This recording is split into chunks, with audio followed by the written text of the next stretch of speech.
He spent years destroying Christians' faith for fun.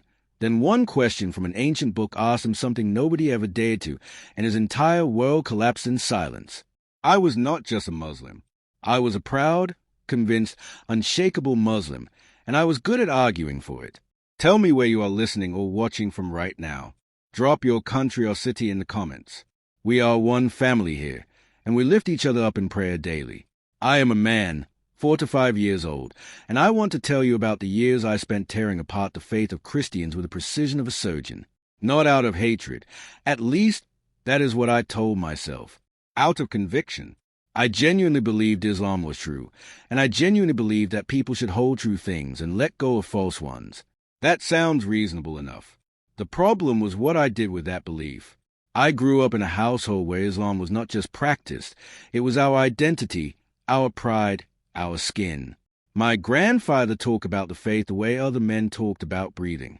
My father carried himself with the quiet certainty of someone who had never once considered that he might be wrong about God, and I absorbed all of it, deeply and completely.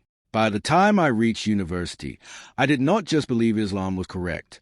I had made it my mission to show others that everything else was not. Christians were my particular focus. And I say this now with a heaviness in my chest. I chose them specifically because I found them easy, not because they were unintelligent people.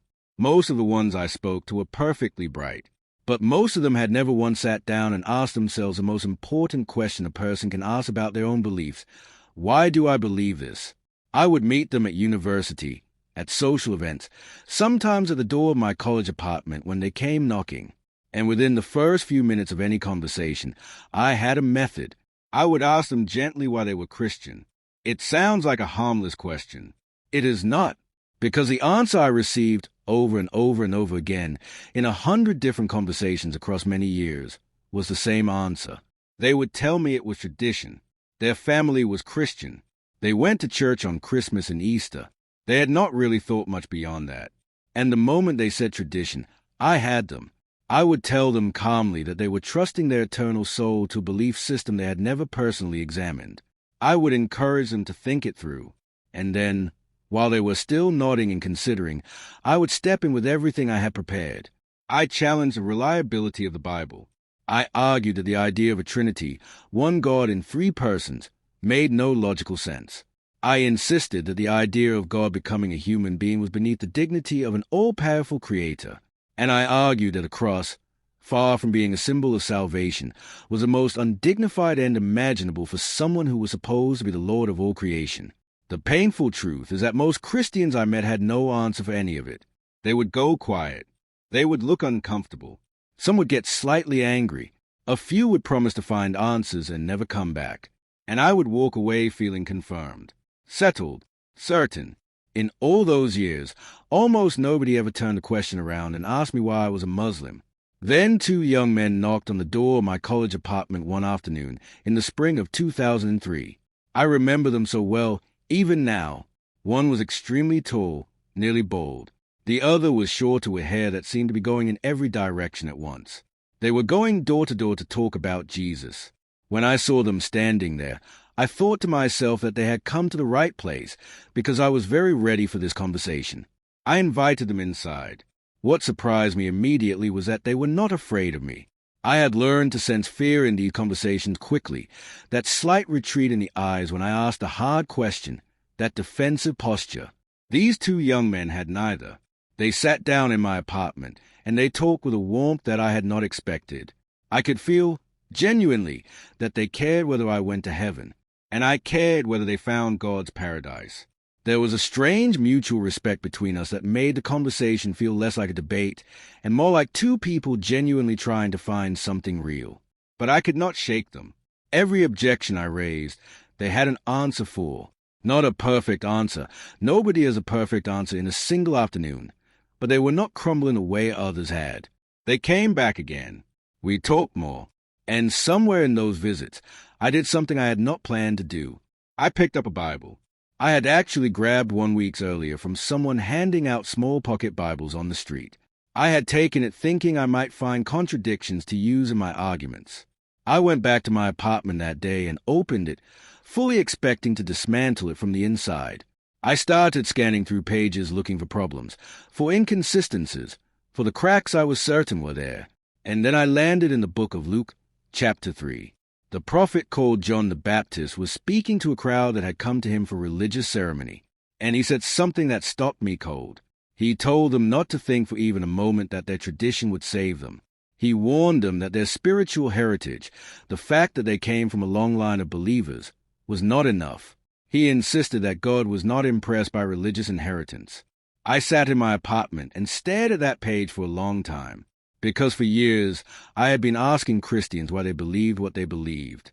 I had challenged their tradition. I had shaken them for relying on something they had never personally examined.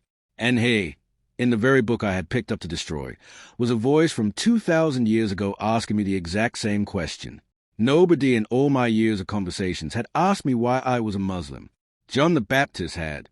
I put the Bible down. I made tea. I stared at the wall. Something had shifted, quietly, like a door opening in a room I had never noticed before. What followed was 9 years of the most exhausting, most exhilarating, most painful search of my life. I want you to understand what those 9 years felt like from the inside. Imagine building a house with your own hands, every brick laid carefully, every wall tested for strength, every room arranged exactly as you want it. And then imagine someone showing you, gently, without malice, that the foundation underneath it all has a problem. You do not walk away from that house quickly. You go back down into the foundation and you check it again and again, because you built this house, because you love this house, because this house is you. That is what those years were like. I read. I studied. I sat at a desk surrounded by stacks of books, Islamic scholarship on one side, Christian theology on the other. I watched debates. I listened to scholars argue. I followed every thread of evidence I could find on the reliability of Scripture, on the historical evidence for the resurrection of Jesus, on the meaning of the cross, on the nature of God. And here's what I discovered. Somewhere around the second year of searching, the answers were not that hard to find. The evidence of the resurrection of Jesus is a real historical event, not a story, not a myth, but something that happened in actual history, was stronger than I had expected. The reliability of the New Testament documents under serious historical scrutiny was stronger than I had been taught. The arguments I had been using for years to dismantle Christian faith began to look thinner the more carefully I examined them. The answers were not hard to find, but they were almost impossible to accept, because to accept them meant losing everything I was.